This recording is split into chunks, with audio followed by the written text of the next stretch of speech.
하나님 말씀 보겠습니다. 하나님 말씀은 욥기 23장 10절에서 17절까지 보겠습니다. 욥기 23장 10절에서 17절까지 제가 봉독해 드리겠습니다. 그러나 내가 가는 길을 그가 아시나니 그가 나를 단련하신 후에는 내가 숨궁같이 되어 나오리라. 내 발이 그의 걸음을 바로 따랐으며 내가 그의 길을 지켜 치우치지 아니하였고 내가 그의 입술의 명령을 어기지 아니하고 정한 음식보다 그의 입의 말씀을 귀히 여겼도다. 그는 뜻이 일정하시니 누가 능히 돌이키랴. 그의 마음에 하고자 하는 것이면 그것을 행하시나니 그런즉 내게 작정하신 것을 이루실 것이라. 이런 일이 그에게 많이 있느니라. 그러므로 내가 그 앞에서 떨며 지각을 얻어 그를 두려워하리라. 하나님이 나의 마음을 약하게 하시며 전능자가 나를 두렵게 하셨나니 이는 내가 두려워하는 것이 어둠 때문이나 흑암이 내 얼굴을 가렸기 때문이 아니로다. 아멘. 할렐루야. 우리가 욥하면은 가장 먼저 떠오르는 생각이 뭐냐면 고난이라고 하는 거예요. 그렇죠? 고난. 욥하면은 고난이 생각이 납니다. 그래서 먼저 이 시간 고난에 대한 것을 한번 우리가 살펴보려고 합니다. 첫째로 사람들은요, 이런 고난을 당하게 되면은 어려운 일을 당하고 환난을 당하면은 그것이 죄의 대가다 그렇게 생각을 합니다. 많은 사람들이 그렇게 생각을 합니다. 내가 무슨 죄를 져서 그러나 죄의 대가라고 그렇게 생각을 합니다. 그러나 여러분, 고난이라고 하는 것은 죄의 대가가 아니라고 하는 거예요. 흔히 말하는 인과응보라고 하는 그런 생각들을 많이 합니다. 인과응보. 여러분, 이 인과응보라고 하는 생각은 우리 신앙생활은 잘못된 거예요. 잘못된 생각입니다. 특히 우리가 사는 이 땅에서 양심적으로 살지 못하는 사람들이 있어요.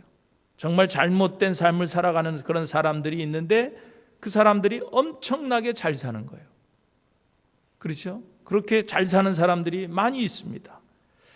정말 이 인과응보라고 하면은요, 그 사람들은 다 망해야 돼. 다 망해야 되는 그런 사람들입니다. 그런데 안 그렇습니다. 어떤 때는 더 잘 되는 경우를 볼 수가 있습니다. 만일 이 고통이라고 하는 것이 죄의 대가라고 하면은요, 어떻게 보면 예수 그리스도의 십자가도 이게 무슨 죄의 대가가 아닌가라고 하는 생각이 될 수도 있어요. 그러나 여러분, 예수님께서 지신 그 고통, 그 십자가의 고통, 고난은 여러분 죄의 대가가 아니에요. 예수님 자신의 어떤 죄 때문에 그런 것이 아니에요. 예수님께서 제자들과 함께 길을 가실 때 제자들이 소경을 봅니다. 날 때부터 소경된 자를 봅니다. 너무 불쌍합니다. 너무 불쌍해서 예수님 저기 있는 저 소경이 날 때부터 한 번도 앞을 보지 못한 소경입니다. 얼마나 불쌍합니까? 저게 누구의 죄 때문에 그렇습니까? 자신의 죄 때문에 그렇습니까? 아니면 부모의 죄 때문에 그렇습니까? 그러고 묻습니다. 그랬을 때 주님이 그것은 누구의 죄도 아니다. 저 소경의 죄도 아니고 그리고 그 부모의 죄도 아니다라는 거예요. 다만 뭐라고 말씀하시냐면은 저 사람이 소경이 된 것은 지금 나로 하여금 하나님의 일을 나타내려고 준비된 사람이라는 거예요. 저 사람을 통해서 내가 하나님의 일을 나타내려고 이미 준비된 사람이라고 그렇게 말씀을 해주고 있는 것을 볼 수가 있습니다. 여러분, 누구의 죄도 아니라고 하는 거예요. 둘째로, 이런 고난을 만나면 많은 사람들이 또 그런 생각을 합니다. 운명론적으로 생각합니다. 이건 팔자소관이다. 내가 이렇게 고난을 받고 고통을 당하는 것은 이것은 팔자소관이다라고 생각을 하는 사람들이 많이 있습니다.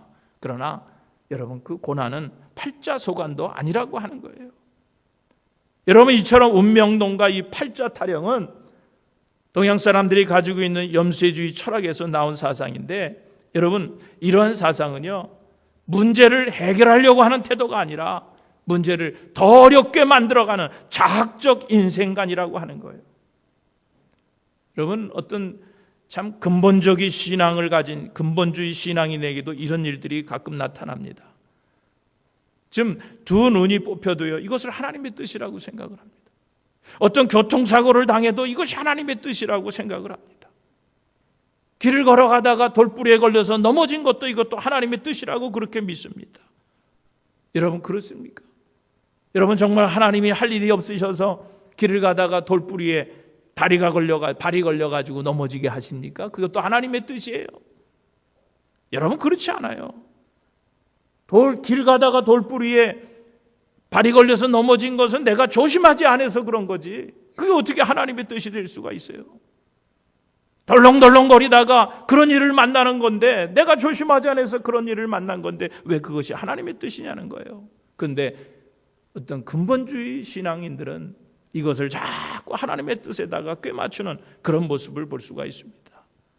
여러분, 우리에겐 다 누구든지 고난이 있어요. 이 고난을 꼭 죄의 대가로 생각하지 마시고, 꼭 이것이 무슨 팔자소관이 아니라고 하는 것을 여러분 믿으시기를 주님의 이름으로 축원드립니다. 그럼 고난은 어떤 의미가 있느냐라고 하는 거예요. 여러분, 이 고난이라고 하는 것은 누구에게나 예외 없이 다가오는 것이 고난입니다. 세상에 많은 문제들이 있죠. 화재가 일어나고 수해가 일어나고 교통사고 같은 일들이 일어납니다. 그런데 그런 일이 일어날 때 그리스도인이라 그래서 예수 믿는 사람이라 그래서 그것이 예외일 수 있습니까? 수해가 또 화재가 이런 교통사고 나는 것이 예수 믿는 사람이니까 막 사고 날려 그러다가 예수 믿는 사람만 피해갑니까? 아니에요. 이런 모든 화재나 수해나 교통사고나 세상에서 일어나는 모든 일들은 그리스도인이라도 예외 없이 다 일어나는 일이에요. 그래서 우리는 하나님 앞에 기도합니다. 그런 일들이 좀 우리 앞에 일어나지 않게 해달라고 기도를 드립니다. 그러나 그럼에도 불구하고 그런 기도가 다 응답되는 것은 아니라고 하는 거예요. 그러므로 여러분, 고난이라고 하는 것은 예외 없이 누구나에게 오는 것이 고난이라고 하는 거예요. 그런데 여러분, 둘째로 이 고난은요, 고난을 당함으로써 우리의 믿음을 키워주는 거예요. 고난을 통해서 우리의 믿음이 자라는 거예요.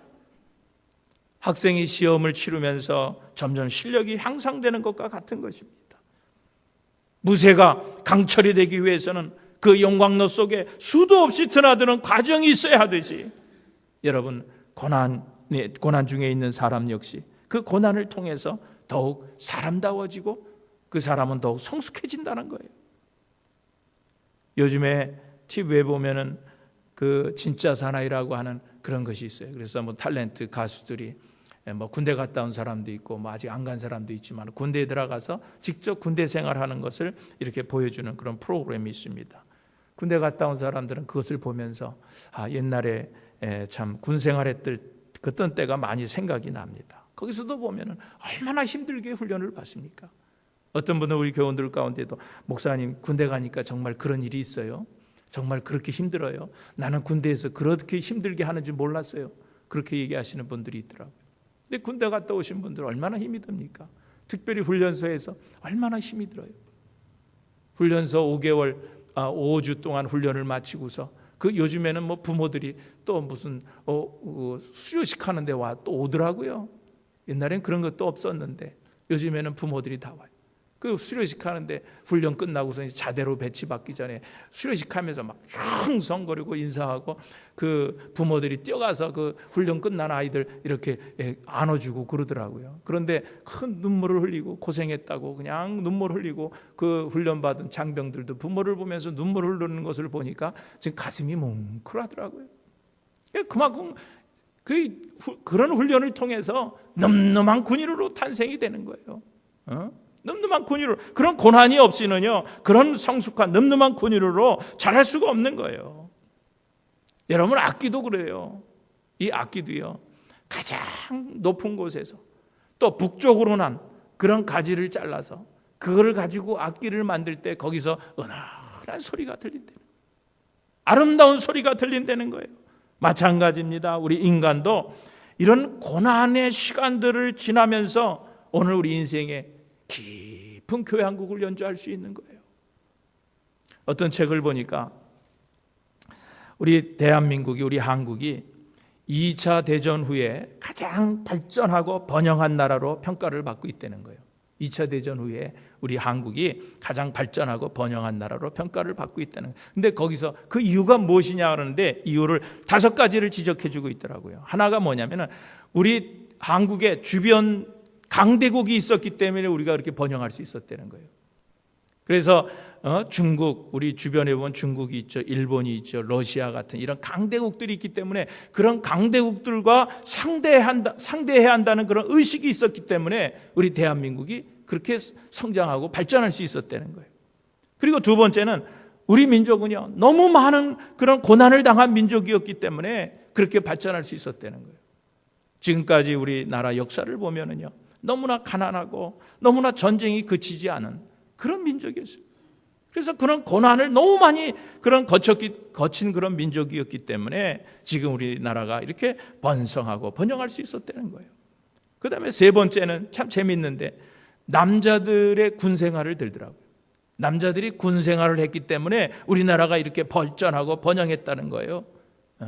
그 무슨 얘기냐면은 이 군 생활을 경험한 사람들은요, 사회에 나와서도 어떤 고난을 당하면은 무슨 생각이 드냐면, 야, 이거야 군대 생활보다 낫지.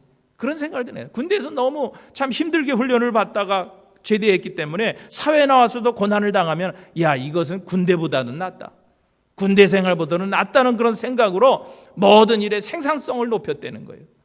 그래서 우리나라가 이렇게 발전하고 번성했다는 거예요. 그리고 네 번째는 교육열을 들고, 그리고 다섯 번째는 우리 교회가 많은 거. 그래서 참 힘들고 가난하고 참 어려운 그런 세상을 살아갈 때 그 민족들에게 우리 교회가 그들을 위로하고 백성들을 위로하고 그들에게 희망을 주었다는 거예요.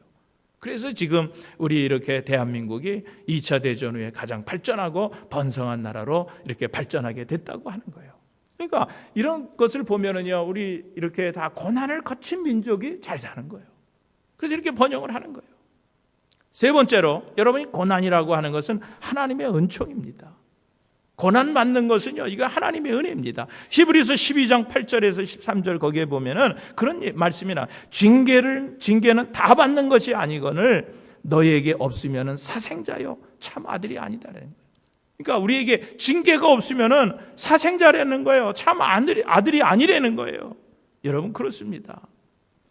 오늘 우리는요, 고통당하는 이유를 알 수 없을 때가 많이 있어요.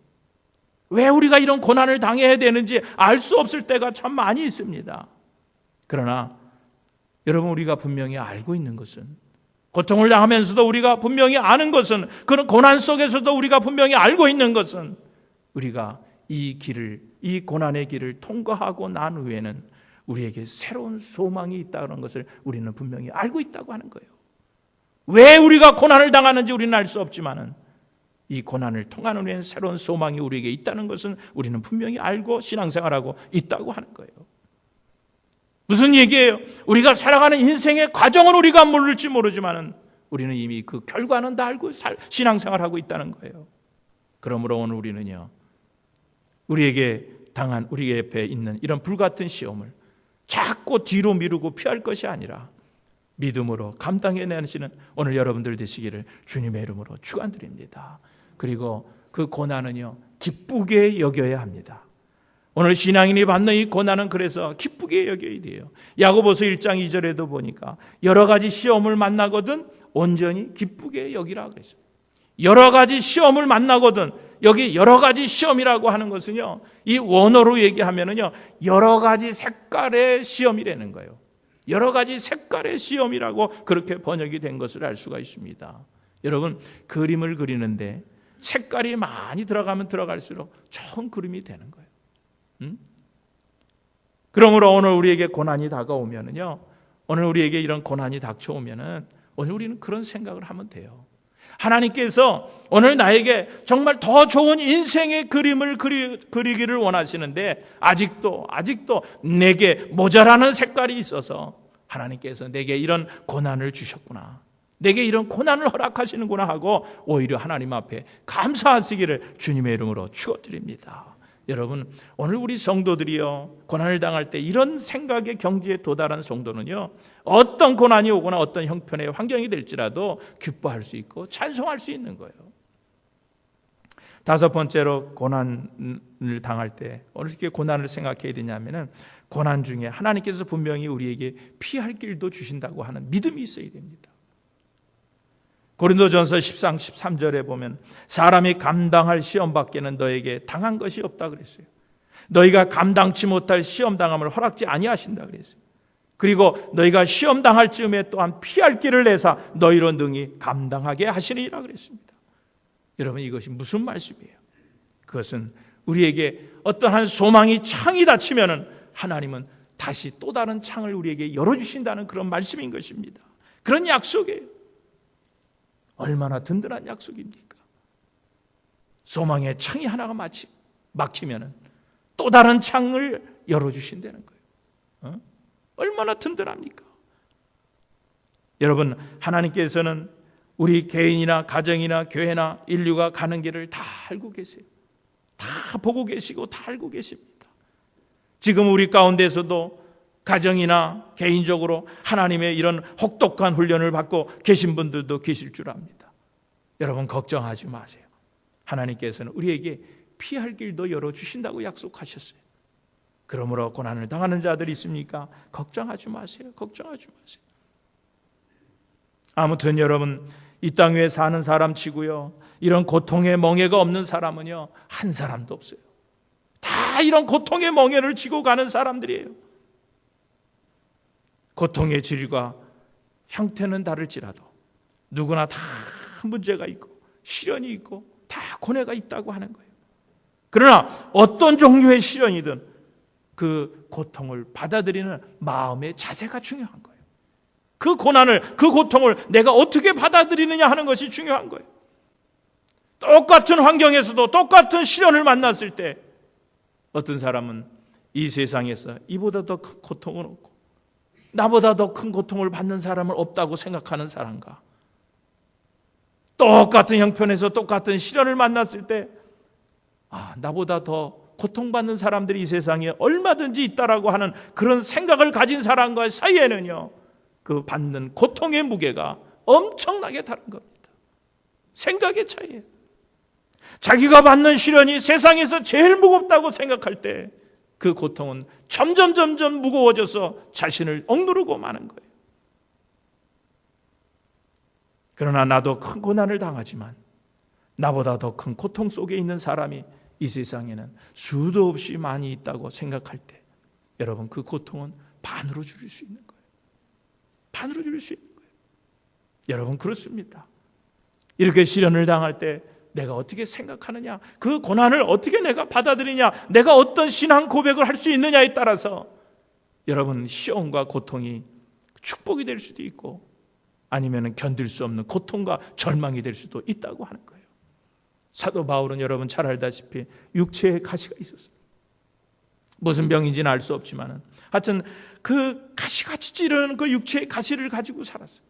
그러니 그것 때문에 전도하는데 얼마나 많은 손해를 보는지 몰라요. 그리고 본인 자신은 얼마나 그 고통 때문에 심각한 고통을 가지고 살아가는지 모릅니다. 그러나 이 사도 바울의 신앙 고백이 뭐라 그럽니까? 그 가시 때문에, 내 육신의 연약한 것 때문에 그리스도의 은혜가 내게 온전히 임하게 되었고 그리스도의 능력이 내게 머물게 되었다라고 그렇게 고백을 하고 있는 것을 알 수가 있습니다.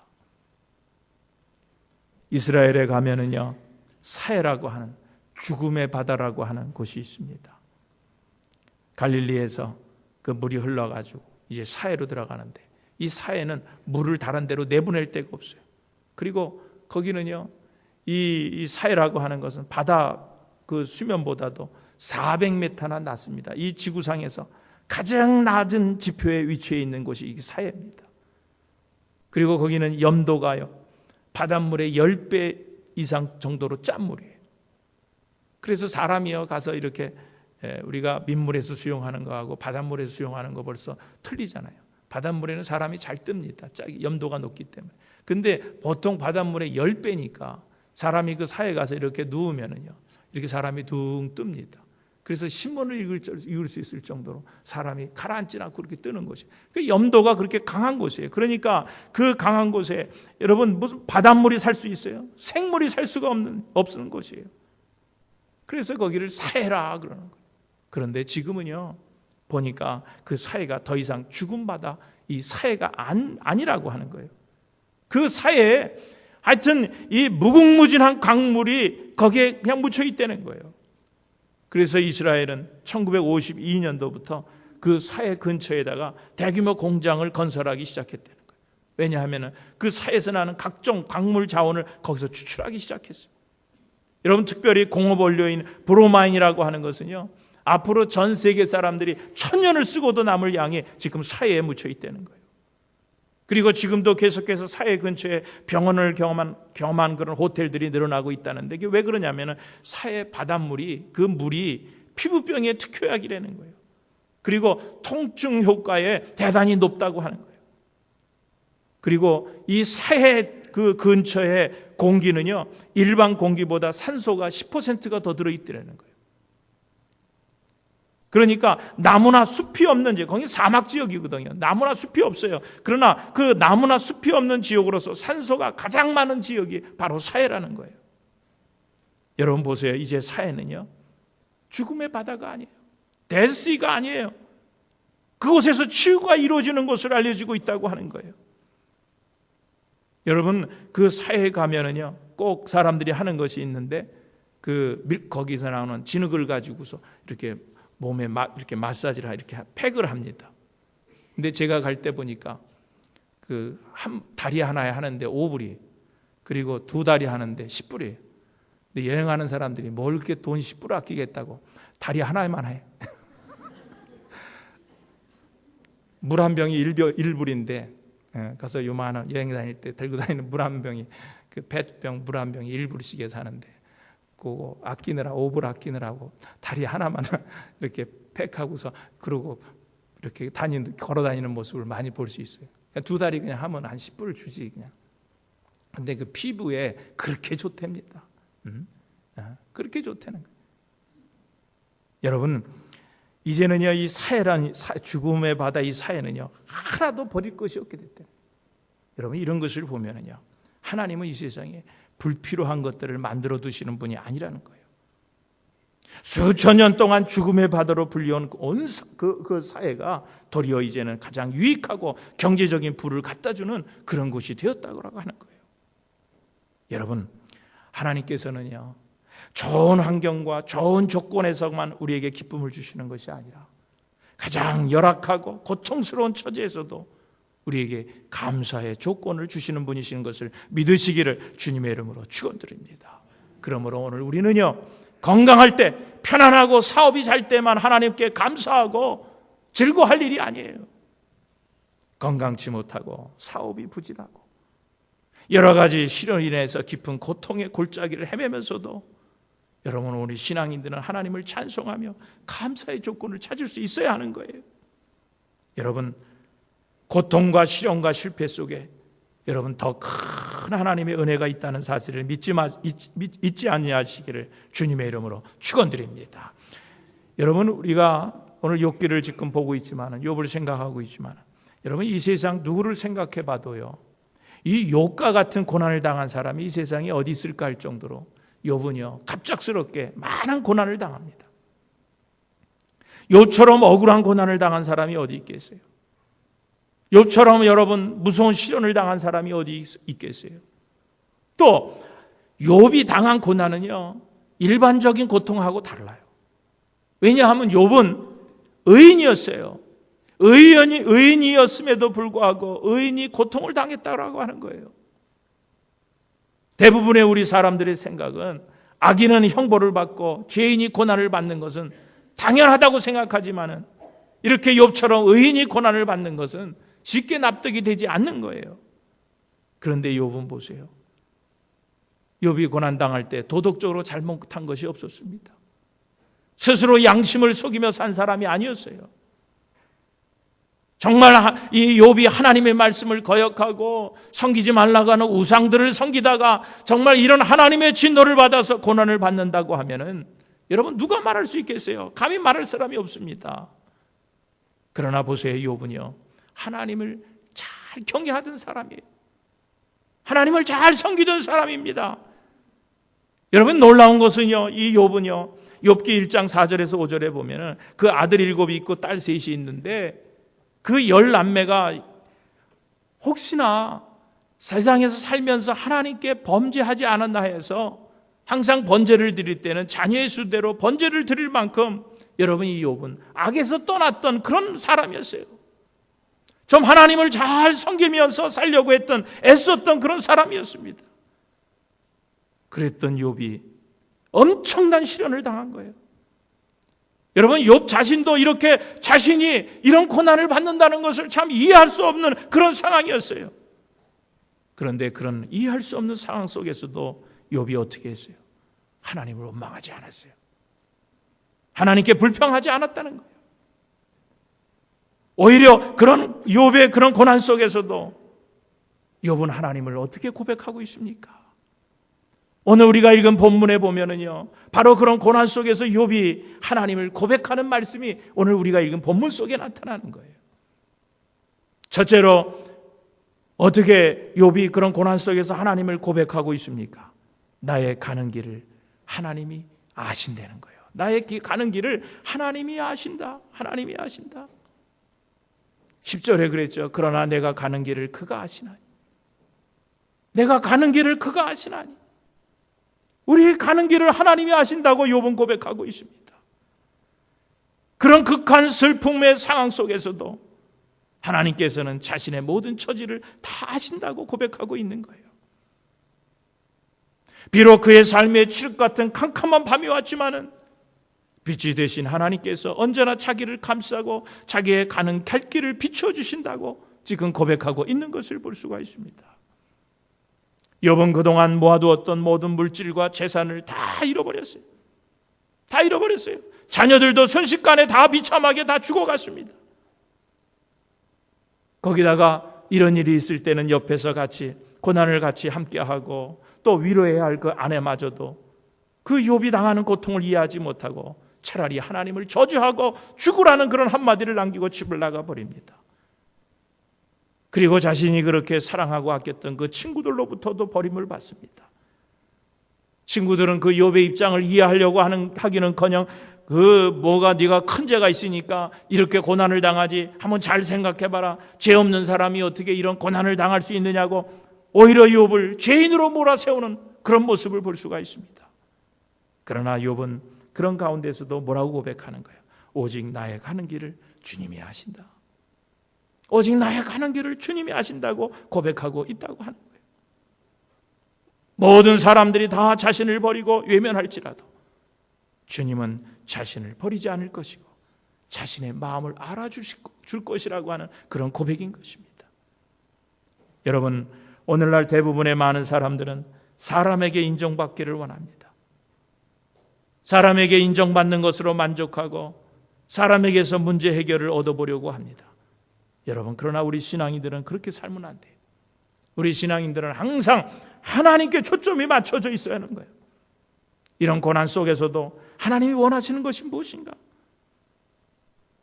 내가 처한 이런 고난 속에서도 하나님이 지금 하시려고 하는 계획이 경륜이 무엇인지를 우리는 알아야 하는 거예요. 그런 고난 속에서도 결국은 하나님이 이 문제의 열쇠를, 이 사건의 열쇠를 가지고 계시다고 하는 믿음을 가지고 사는 것이 우리 신앙인의 태도예요. 여러분, 오늘 하나님의 그런 방법과 하나님의 길은 오늘 나에게도 사람들에게도 숨겨져 있는 것 같지만은, 꼭꼭 숨겨져 있는 것 같지만은 여러분 그렇지 않아요. 그런 가혹한 시련 속에서도 하나님은 어떤 뚜렷한 목적을 가지고 우리를 위해서 일하시고 계시더라고 하는 거예요. 여러분, 요셉을 보세요. 하는 일마다 되질 않습니다. 하는 일들마다 꼬여갑니다. 형들을 위해서 도시락을 가지고 형들을 위해서 나갔는데 형들에게 팔림을 당합니다. 노예로 팔리는, 보디불 장군에 가가지고 그 아내의 유혹을 물리쳐 보려고 했는데 또 오해를 사서 감옥에 들어갑니다. 감옥에 들어갑니다. 그러니까 이 요셉은요, 하는 일들마다 꼬여고 하는 일마다 안 되는 거예요. 그러나 나중에 어떻게 됩니까? 이방이면서도 애굽의 총리 대신까지 올라, 제2인자까지 올라, 되는 일이 없는 것 같은, 이해할 수 없는 그런 고난 속에서도 그 뒤에서는 하나님은 계속 일하고 계셨다는 거예요. 여러분, 오늘 우리가 고난을 당할 때 하나님께서 우리 뒤에서 손 놓고 계시는 분이 아니에요. 하나님께서는 작정하신 일들을 하나님의 뜻대로, 하나님의 생각대로 지금 일하고 계시고 지금 행하고 계시다는 거예요. 여러분, 우리는 어려움을 당하면 자꾸 사람들을 찾아가서 내 형편을 자꾸 얘기하려고 합니다. 사람들이 내 형편을 다 몰라준다고 할지라도 여러분, 하나님이 나의 형편을 아시면 되는 거예요. 하나님이 내 형편을 아시면 여러분, 그것이 은혜이고 그것이 복이에요.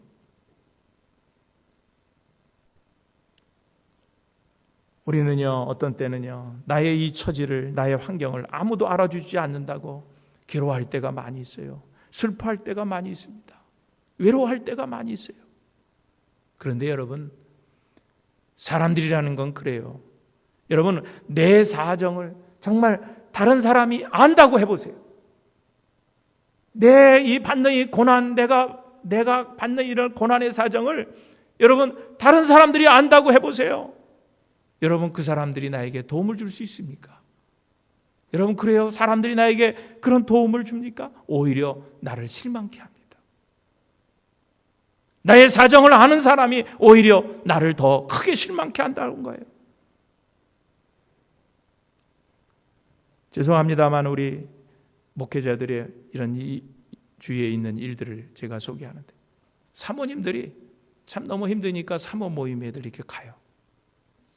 그래서 사모님들끼리 모여서 교회에서 어려운 일, 힘든 일들을 사모님들끼리 다 얘기해. 그때는 같이 얘기하니까 서로를 다 위로를 받는 것 같아요. 그런데요, 다 얘기를 하고 끝나고 돌아오면은요, 다 그게 흉으로 돌아오는 거예요. 어느 교회 사모님은 그 교회는 이런 일이 있대. 그 교회 교인들은 이렇대. 그 사모님은 이런 병이 있대.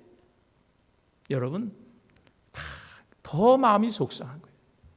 그래서 나는 우리 집사람에게 사모회 같은 데 가서 한마디도 하지 말고 있으라. 듣고만 있으라. 쓸데없이 또 뭐 이런저런 얘기하자. 다 당신에게 흉으로 돌아오는 거예요. 우리 시온교회 다 흉으로 돌아오는 거예요. 가만히 있어. 그랬더니 아예 안 나가더라고. 여러분, 그렇잖아요. 내가 왜 내 사정을 저 사람이 몰라줄까? 다 얘기해봐요. 그 사람이 나에게 정말 위로가 됩니까? 힘이 됩니까? 아니에요. 오히려 나에게 어려움으로 다가옵니다. 여러분, 오늘 우리들의 가는 길을 누가 알고 계세요? 우리의 가는 길을 지금 누가 알고 계세요? 오늘 우리의 사정과 우리의 형편을 지금 누가 알아주고 있습니까? 여러분은 오늘 여러분의 사정과 여러분의 형편을 누가 알아주기를 원합니까? 여러분, 나의 가는 길을 오직 주께서 하시나니, 나의 가는 길을 오직 주께서 하시나니, 나를 단련하신 후에는 내가 정금같이 나으리라고 하는 이런 고백이 오늘 여러분에게도 있게 되기를 주님의 이름으로 축원드립니다. 두 번째로 욥은요, 그런 고난 속에서 하나님의 뜻이 일정하셔서 변치 않는 분이라는 거예요. 하나님의 뜻은 일정하셔서 변치 않는 분임을 고백하고 있는 것을 볼 수가 있어요. 여러분, 사람의 마음은 조속으로 변합니다. 어제까지도 위로하던 말이 오늘에 와서는 조롱하는 말로 변하고, 한때의 찬사가 얼마 후에는요, 비난의 소리가 되고, 한때의 성공이 순식간에 깨어지고 변하는 것이 우리 인간의 행사입니다.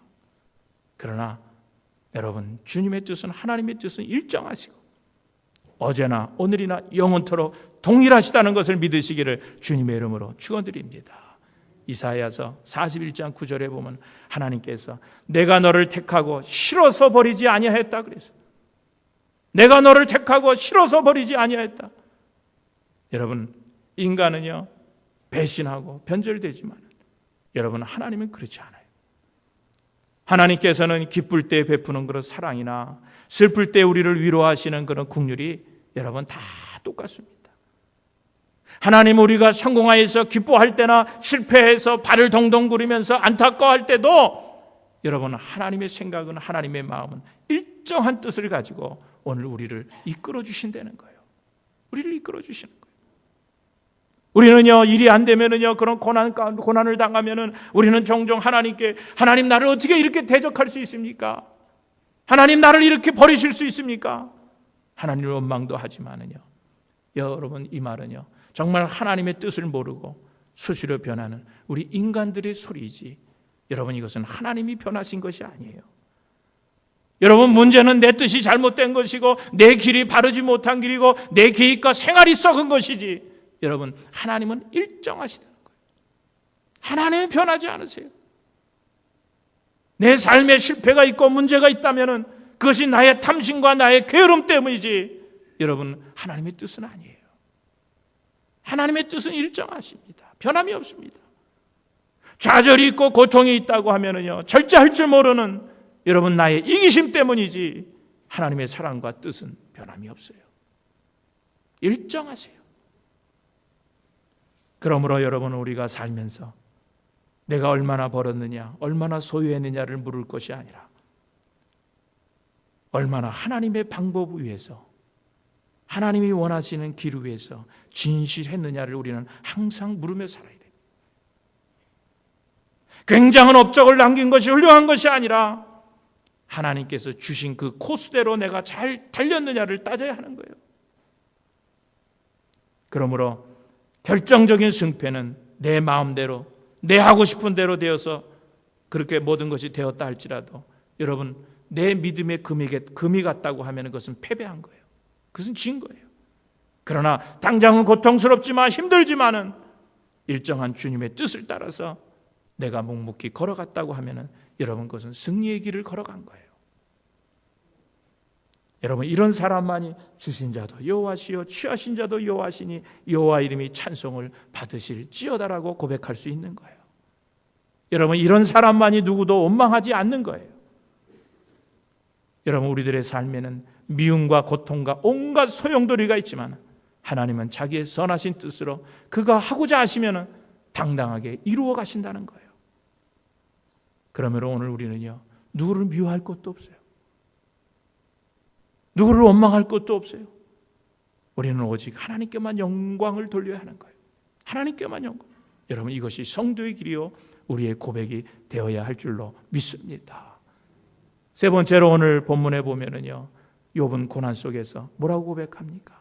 하나님께서는 작정하신 것을 반드시 이루어 가신다는 거예요.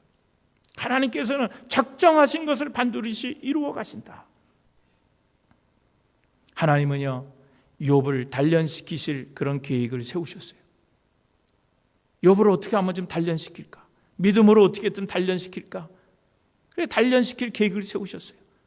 그런 계획만 세운 것이 아니라 그 고난을 통과하고 난 후에 내가 어떤 축복을, 어떤 복을 욥에게 줄 것이라고 하는 주실 복도 계획하고 계셨다라고 하는 거예요. 여러분 이 계획에 따라서 욥은 고난을 이긴 후에 갑절의 축복을 받았습니다. 여러분 우리도 마찬가지.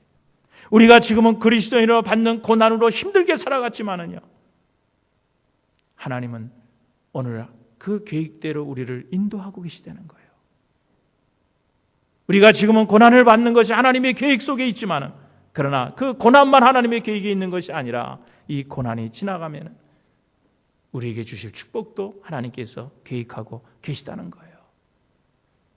그래서 로마서 5장에 뭐라 그랬어요? 지금 당하는 환난은 장차 나타날 영광과 비교할 수 없다 그랬어요. 지금 우리가 이렇게 어렵게 고난을 당하고 힘들지만은 장차 내게 올 그런 하나님의 복은 영광과 그 어떤 영광과도 비교할 수 없는 그런 축복이 여러분에게 임할 것을 믿으시기를 주님의 이름으로 축원합니다. 욥은 지금 병이 들어서 모든 것을 다 잃어서 그 육체가 다 썩어가고 있습니다. 욥기 19장 26절에 보면 나의 가죽이 썩은 후에 육체 밖에서 주를 보리라 그랬어요. 내 가죽이 썩은 후에 육체 밖에서 주를 보리라. 욥은 상처가 나서 썩어 문드러지는 그 아픔을 겪으면서도 하나님의 일을 보게 되었다는 거예요. 여러분 그렇습니다. 어떤 환경 속에서도 하나님께서 작정하시는 것을 눈으로 볼 수 있는 그런 눈이 열려야 여러분 어떤 역경 속에서도 어떤 실패에서도 찬송할 수 있는 거예요. 하나님이 하시는 일을 볼 수 있는 눈이 열려야 돼요. 이스라엘 백성들이 광야 그 애굽에서 나와서 지금 요단강 앞에는 지금 나일강이 지금 가로막고 있는 거예요. 뒤에서는 애굽의 군사들이 지금 쫓아오고 있습니다. 아우성을 칩니다. 백성들이. 우리를 왜 이곳으로 인도했느냐? 애굽에 있을 때는 비록 몸은 힘들었지만 따뜻한 밥이라도 먹고 고기국이라도 먹었는데 여기 와서 우리를 다 죽이려고 그러냐? 다 물속에다가 우리를 수장시키려고 그러냐? 그러고 막 모세를 막 여기저기서 아우성. 그때 모세가 뭐라 그럽니까? 잠잠해라, 잠잠해라. 아무 소리 하지 말아라. 그리고 봐라. 하나님께서 지금 우리 앞에서 행하는 일을 너희는 눈으로 똑똑히 볼 것이다. 봐라, 봐라. 영적인 하나님이 작정하신 일을 행하시는 그런 일들을 바라볼 수 있는 영적인 눈이 열려야 돼요.